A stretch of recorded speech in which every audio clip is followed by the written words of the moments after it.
Bharat operation Sindoor ఇంకా కొనసాగిస్తూనే ఉంది. పీఓకే సహా బావల్పూర్ తీవ్రవాద క్యాంపులపై భారత్ చేసిన దాడుల్లో కీలక టెర్రరిస్టులు హతమయ్యారు. పాకిస్తాన్కు భారీ నష్టం వాటిల్లింది.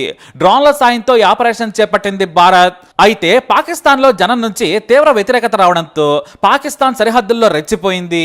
సామాన్య ప్రజల ఇళ్లలోకి బాంబుల వర్షం కురిపించింది. మిసైల్స్ తో దాడి చేసింది. పూంచ్ సెక్టార్లో సరిహద్దుల్లో ఉన్న ఓ గ్రామం మొత్తం పాకిస్తాన్ చేసిన దాడిలో ధ్వంసమైంది. మరోవైపు రాత్రి మొత్తం డ్రోన్ల సాయంతో దాడికి దిగింది. మిసైల్స్ ను ప్రయోగించింది పాకిస్తాన్. మరీ ముఖ్యంగా జమ్మూ మీద భీకర దాడి చేసింది. ఇటు జైసల్మేర్ పై విపరీతంగా మిసైల్స్ తో దాడి చేసింది. కానీ ఒక్కటంటే ఒక్కటి కూడా భారత భూభాగంలో పేలలేదు. ధీటుగా పాకిస్తాన్ దాడులను అడ్డుకుంది భారత్. మరోవైపు పాకిస్తాన్ ఏ రేంజ్లో రెచ్చిపోయిందో అంతకు రెండింతలు దాడి చేసింది భారత సైన్యం. ఎల్ఓసి వెంబడి అంతర్జాతీయ సరిహద్దు ప్రాంతంలో వెచ్చలవిడిగా దాడులు చేసినా ఫెయిల్ అయింది పాక్. వాస్తవానికి పాకిస్తాన్లోని రాడార్లు ఏవీ పనిచేయడం లేదు. అందుకే కేవలం సరిహద్దు ప్రాంతంలోని జనావాసాలపై పిరికి పందుల్లా దాడి చేస్తోంది పాకిస్తాన్. అందుకు ధీటుగా బదిలిస్తోంది భారత్. అయితే ఇక్కడ పాకిస్తాన్ ఏం చేస్తుందంటే ఓవైపు యుద్ధం చేస్తూ మరోవైపు చొరబాట్లను ఎంకరేజ్ చేస్తోంది.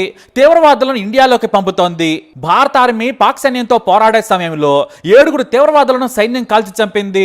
మే 9 శుక్రవారం తెల్లవారుజామున తీవ్రవాదులు దొంగలా వచ్చి కాల్పులు జరిపారు. ఆ సమయంలోనే మన తెలుగు బిడ్డ శ్రీ సత్యసాయి జిల్లాకు చెందిన మురళీ నాయక్ అనే జవాను జమ్మూ కాశ్మీర్లో వీరమరణం పొందారు. చొరబాటుదారుల కాల్పుల్లో మురళీ నాయక్ అమరుడయ్యారు. ఈ విషయాన్ని ఆర్మీ మురళీ తల్లిదండ్రులకు సమాచారం ఇచ్చింది. 2022లో అగ్నివీర్ జవాన్గా సైన్యంలో చేరిన మురళీ నాయక్ ఎంతో ధైర్యవంతుడు. దేశ సేవలో అమరుడయ్యాడు. మరోవైపు మన దేశం కూడా పాకిస్తాన్కు ధీటైన జవాబిస్తోంది. కానీ మనం చేసిన విధ్వంసం, నష్టం, పోయిన ప్రాణాలను కూడా చెప్పుకునే ధైర్యం పాకిస్తాన్కు లేదు. మరోవైపు ముందస్తు చర్యలు తీసుకుంటోంది కేంద్రం. ఎందుకంటే జమ్మూ కాశ్మీర్ జైసల్మేర్ పై చేసిన డ్రోన్ దాడులను దృష్టిలో పెట్టుకుని కీలక సైనిక స్థావరాలు అలాగే రాజధాని ఢిల్లీలో అలర్ట్ ప్రకటించింది. రాత్రైతే సరిహద్దు ప్రాంతాలను బ్లాక్అవుట్ చేస్తోంది. ఎందుకంటే డ్రోన్ల ద్వారా జనావాసాలను గుర్తించే అవకాశం ఉంది. ఆ ఆధారాల ద్వారా మిసైల్స్ దాడి చేయొచ్చు. అందుకే భారత ఆర్మీ చాలా జాగ్రత్తగా వ్యవహరిస్తోంది. 11 ప్రాంతాల్లో పాకిస్తాన్ దాదాపు 400 డ్రోన్లను ప్రయోగించిందని కర్నల్ సోఫియా ఖురేషీ మీడియా సమావేశంలో ప్రకటించారు. వాటన్నింటినీ మనం విజయవంతంగా కూల్చేశాం. ఇవన్నీ కూడా టర్కీకి చెందిన డ్రోన్లుగా భారత్ గుర్తించింది. మన గగనతల రక్షణ వ్యవస్థలను పరీక్షించటం, నిఘా సమాచార సేకరణ కోసం ఈ డ్రోన్లతో దాడి చేసింది పాకిస్తాన్. అయితే భారత్ దాడి చేద్దామంటే పౌర విమానాశ్రయాల నుంచి దాడులు చేస్తూ రక్షణ కవచాలు వాడుకుంటోందని సోఫియా మీడియాకు తెలియజేశారు. 4 ఎయిర్పోర్ట్లు, గురుద్వార్లు లక్ష్యంగా దాడులు చేసింది. భారత్లో మత సామరస్యాన్ని చెడగొట్టేందుకు పాకిస్తాన్ ప్రయత్నించింది. మొత్తం 36 చోట్ల పాకిస్తాన్ దాడులు చేసింది. మనం వాటిని తిప్పికొట్టాం. లేహ్ నుంచి సర్క్రిక్ వరకు వరుసగా కీలకమైన మన స్థావరాలను, ముఖ్యంగా మత కేంద్రాలు, ఆలయాలను టార్గెట్ చేసింది. అయితే మనం చేసిన ప్రతి దాడులతో పాకిస్తాన్ తీవ్రంగా నష్టపోయిందని విదేశాంగ కార్యదర్శి మిస్త్రీ మీడియా సమావేశంలో ప్రకటించారు. ఎల్ఓసి వెంబడి నిరంతర దాడులకు పాల్పడుతోంది. మనం కూడా తీవ్రంగా ప్రతిఘటిస్తున్నాం, పాకిస్తాన్కు బుద్ధి చెబుతున్నామని ఆయన తెలియజేశారు. మరోవైపు రాజస్థాన్లోని సరిహద్దు ప్రాంతాలను పాక్ టార్గెట్ చేయడంతో 1037 కిలోమీటర్ల పాక్ సరిహద్దును మూసేశారు. అంతేకాదు మన దేశస్థులను కూడా సరిహద్దు వెంబడి వెళ్లొద్దని హెచ్చరించారు. ఎవరు కనిపించినా కాల్చివేత ఉత్తర్వులు ఇచ్చింది కేంద్రం. ఇక్కడే ఓ పాకిస్తానీ చొరబాటుకు ప్రయత్నించడంతో మన సైన్యం కాల్చి చంపింది. మరోవైపు చొరబాట్లు పెరుగుతున్నాయని మన సైన్యం గుర్తించింది. ఎందుకంటే జమ్మూ కాశ్మీర్లోని సాంబా జిల్లాలో చొరబాటుదారులు ప్రయత్నించారు. వారిని మన ఆర్మీ హతం చేసింది. కానీ మన మురళీ నాయక్ అమరుడవ్వడం బాధాకరం. అటువంటి పరిస్థితి రాకూడదనే భద్రతను పెంచింది. పూంచ్, ఉరి, జైసల్మేర్ పై భారీ షెల్లింగ్కు పాల్పడుతోంది పాకిస్తాన్. దీంతో భారత సైన్యానికి కేంద్రం మరింత స్వేచ్ఛనిచ్చింది.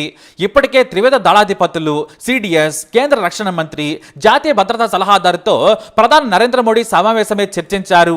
ఇటు హోంమంత్రి అమిత్ షా తాజా పరిస్థితులపై చర్చించారు. సరిహద్దుల్లో విమానాశ్రయాల భద్రతా ఏర్పాట్లను సమీక్షించారు. మరోవైపు పాకిస్తాన్లో పరిస్థితి అల్లకొల్లంగా ఉంది. మనం చేసిన విధ్వంసం కూడా చెప్పుకోవడానికి సిగ్గుపడుతుంది. ఇక పార్లమెంట్లో అయితే ఆ దేశ రక్షణ మంత్రి చేసిన కామెడీకి ఆ దేశ ప్రజలే ఉమ్మేస్తున్నారు. మొన్నటికి మొన్న మన 5 ఫైటర్ జట్లను కూల్ చేశామని ఆ దేశ మీడియా తెగ డబ్బా కొడుతోంది. ఇక సిఎన్ఎన్ యాంకర్ ప్రూఫ్స్ చూపించమంటే మేం చెప్పలేదు, అది సోషల్ మీడియాలో ఉందని పరువు పోగొట్టుకున్నాడు ఆయన. ఇక ఇదే రక్షణ మంత్రి ఇప్పుడు పాకిస్తాన్ పార్లమెంట్లో భారత డ్రోన్లను ఎందుకు అడ్డుకోలేదంటే వెర్రి సమాధానం ఇచ్చాడు. వాటిని అడ్డుకుంటే మన లొకేషన్ తెలిసిపోతుందని వదిలేశామన్నాడు. దీంతో జనం కామెడీగా బూతులు తిడుతున్నారు. మరోవైపు పాక్ ప్రధాని షహబాజ్ షరీఫ్ పై ప్రతిపక్ష ఎంపీలు దుమ్మెత్తిపోస్తున్నారు. తాజాగా ఎంపీ షాహిద్ అహ్మద్ ప్రసంగిస్తూ మా దేశ ప్రధాని పిరికివాడు, భారత ప్రధానిని చూస్తే వణికిపోతున్నాడు, ఆయన పేరును కూడా పలికేందుకు భయపడుతున్నాడని ఫైర్ అయ్యారు. సింహాల సైన్యాన్ని నక్క నడిపిస్తే అవి యుద్ధంలో పోరాడలేక పారిపోతాయి. ఇప్పుడు దేశ ప్రధానికే ధైర్యం లేనప్పుడు సైన్యం మాత్రం ఎలా ముందడుకేస్తుంది? భారత మనపై ముప్పేట దాడి చేస్తున్నా ఒక్క ప్రకటన కూడా చేయలేదు. ఇటువంటి పరిస్థితుల్లో పాకిస్తాన్ సైనికులకు ఏం సందేశం ఇస్తుందని ఫైర్ అయింది. దీంతో అధికార పార్టీ నీళ్లు నమిలింది. వాస్తవానికి షహబాజ్ అహ్మద్ భారత్ మీద తీవ్రంగా స్పందించడానికి కారణం ఉంది. భారత దాడి చేసినా వ్యతిరేక దాడి చేయొద్దనుకున్నారు ఆయన. ఎందుకంటే ఆ దేశ ఆర్థిక పరిస్థితి బాగోలేదు, అసలే దివాళా తీసే పరిస్థితి ఉంటే ఆపరేషన్ సింధూర్తో తలకిందులైన వ్యవహారం. IMF తో ఆ దేశ ప్రధాని భేటీ కానున్నారు. IMF నుంచి సాయం వస్తే తప్ప పాకిస్తాన్ బ్రతికే పరిస్థితి లేదు. దీంతో తమకు ఆర్థిక సాయం చేయాలని అంతర్జాతీయ సంస్థలకు ఎక్స్ వేదికగా రిక్వెస్ట్ చేసింది పాకిస్తాన్. ఆ రిక్వెస్ట్ తో ఆ దేశ పౌరుల నుంచి తీవ్ర విమర్శలు వచ్చాయి. అడుక్కునేందుకు ఎక్స్ను కూడా వాడుకుంటున్నారా అంటూ సెటలతో దుమ్మెత్తిపోశారు. ప్రతిపక్షాలైతే పాక్ ప్రధానిని ఆటాడుకున్నారు. ఎవరైనా సాయం కావాలంటే అధికారికంగా మెయిల్స్ చేస్తారు, కాల్స్ చేస్తారు. ఇలా సోషల్ మీడియా ద్వారా అడుక్కోవటం ఏంటి? ఇది బెగ్గింగ్ కంటే దారుణంగా ఉందని ట్రోల్ చేశాయి. ఇటు పాకిస్తాన్ స్టాక్ మార్కెట్లు అయితే కుప్పకూలిపోయాయి. ఇక ఇవన్నీ ఎదుర్కోవడంతో మా ఎక్స్ ఖాతా హ్యాక్ అయిందని కవర్ చేసుకున్నందుకు మళ్లీ బిల్డప్ ఇచ్చారు. దీంతో ఆ పరువు కూడా పోయింది. పాకిస్తాన్కు ఎలాంటి ఆర్థిక సాయం చేయొద్దని భారత్ ఇప్పటికే IMF సహా ప్రపంచ బ్యాంకు, ఆసియా బ్యాంకు కూడా సమాచారం ఇచ్చింది. ఇటు IMF కూడా ఆర్థిక సాయం చేయొద్దని తేల్చి చెప్పింది. దివాళా దేశానికి ఎలా ఇస్తారు, దీనికి ప్రాతిపదిక ఏంటి, అసలు మీరు సాయం చేయొద్దని తేల్చి చెప్పింది. ఇదే విషయాన్ని విదేశాంగ కార్యదర్శి విక్రమ్ మిస్త్రీ కూడా మీడియాకు తెలియజేశారు. అయితే ఇక్కడ భారత పౌరులు, మీడియా కూడా సంయమనంతో ఉండాలి. అబద్ధాలను ప్రచారం చేయకూడదు. మీడియాలో, సోషల్ మీడియాలో ఫేక్ వార్తలను ప్రసారం చేయకూడదు. కొంతమంది అయితే టీవీ ముందు కూర్చొని పాక్ ప్రధాని పారిపోయాడు, పాక్ ఆర్మీ చీఫ్ అరెస్ట్ అయ్యాడు, కరాచీ పోర్టును బద్దలు చేశాం, ఈ రాత్రికి పాక్ తెల్లారుతుందా అని చాలా సొల్లు చెబుతున్నారు. చాలా మంది వేరావేశం చెందుతున్నారు. ఏదో జరిగిపోయిందని ప్రజల్లో భయాందోళన కలిగించొద్దని కేంద్రం ఇప్పటికే అడ్వైజరీ జారీ చేసింది. ఆర్మీ కదలికలు, వీడియోలు, వార్తలు ప్రసారం చేయొద్దు, లైవ్ కవరేజీ చేయొద్దని తేల్చి చెప్పింది. మనం చేసే యుద్ధాన్ని వార్తల్లా చెప్పొద్దని కేంద్రం ఇప్పటికే చెప్పింది. కాబట్టి కేవలం ఆర్మీ అలాగే విదేశాంగ ప్రెస్ మీట్ లోని విషయాలపైనే ఎవరైనా నమ్మాలి. అంతకుమించి వార్తలను నమ్మకూడదు. ప్రాణాలను పణంగా పెట్టి మన సైనికులు పోరాడుతుంటే ఇక్కడ మనం బట్టలు చించుకొని ఎగరడం ఎంత మాత్రం మంచిది కాదు.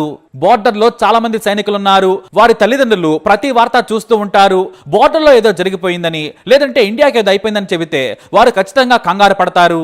ఇప్పటికే మురళీ నాయక్ అమరుడయ్యారు. ఆ కుటుంబ బాధ వర్ణాతీతం. ఆ తల్లిని ఓదార్చేదెవరు? 140 కోట్ల మంది భారతీయులు ఎప్పుడు మన సైన్యం వెంబడే ఉంటాం కూడా. కేంద్రం ఎప్పటికప్పుడు యుద్ధ వివరాలను ప్రజలకు చెబుతోంది. కాబట్టి సంయమనంతో ఉందాం. మురళీ నాయక్ అమరుడయ్యారు. అతని ఆత్మకు శాంతి కలగాలని కోరుకుందాం. జై భారత్, జై హింద్.